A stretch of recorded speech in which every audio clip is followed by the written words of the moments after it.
Hello, I'm Chris Fenton, and I'm here today with a team member, Andrea Knoll. Hi.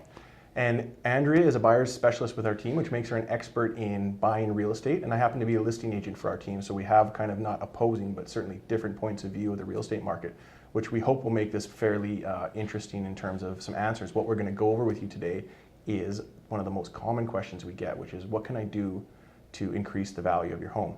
So I'm going to start with Andrea and see what Andrea has to say from a buyer's perspective, and my perspective might be different.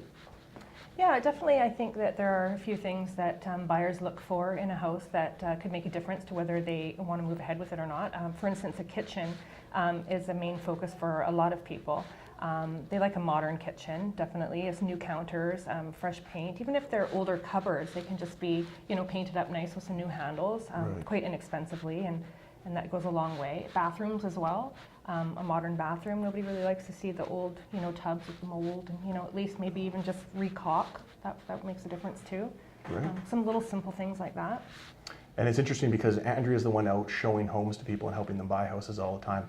I'm the one that then has to help clients turn around and sell that house, so my perspective is different. And when you're trying to sell a house, what you're trying to do is often maximize value, especially with some of our clients who are buying houses specifically to what you call flip them or update them. And kitchens and bathrooms, as Andrea said, is huge for buyers. One of the things that I caution people about is be careful not to put too much money into a kitchen and bathroom, or at least be aware of the type of real estate that you own, the location, the possible price ceiling. So Andrea alluded to updating countertops and painting cupboards and doing handles. That's a really great way to update a kitchen without necessarily breaking the bank. For me, the thing that I say to everybody every time is paint. Paint is the best investment you can make. I would never personally sell one of my homes without having painted basically every surface. If you spend $2,000-3,000 in paint, I guarantee you're going to get at least $10,000 return on that investment. So that's a huge one. Andrea, what other areas do you come across? Well, I definitely, when you say paint, I totally agree.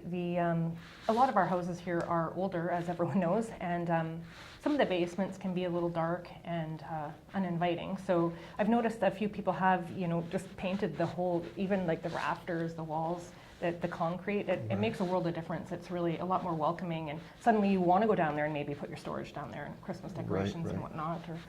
What about colors? I mean, colors is a very personal thing. What do you find in terms of the colors to pick, or the colors to try to appeal to the broadest number of buyers? I definitely think to stay neutral is smart.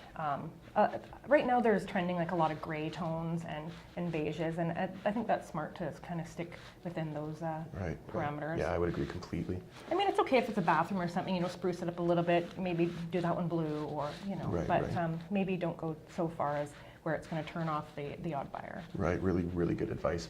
The other thing I think I would like to touch on is the big ticket items, and I always talk about the difference between cosmetics and functionality. So we don't like to hear this as home buyers because we put our big money into these items, but things like roofs, windows, perimeter drains, furnaces, those types of things typically aren't great investments. I mean, if your furnace isn't working, you have to replace it, but you're not likely to get more money back than you paid, and maybe you won't get all the money back that you paid, because a buyer, and correct me if I'm wrong, but a buyer expects those items to be in functioning order.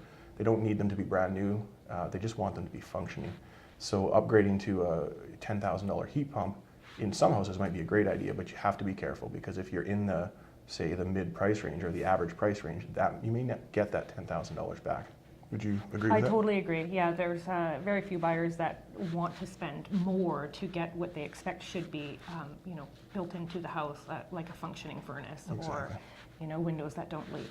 And those tend to be the items that come up on building inspections that can cause trouble in inspections, because, as we said, people are expecting them to work. So if we do an inspection and it turns out that the roof is at the end of its life, or the furnace is, needs to be replaced, then often that can be an issue in the inspection. So those are important items. They're just not items that you're going to think of as an investment. I've never had a building inspection fall apart on paint color. It just has never happened. Yeah. Right. So I think that's good. I think with this topic, Andrea and I could talk about this for hours. But if you have any questions or any specific questions about your house or just general questions, leave them in the comments and we'd be happy to answer them. Bye for now. Thank you.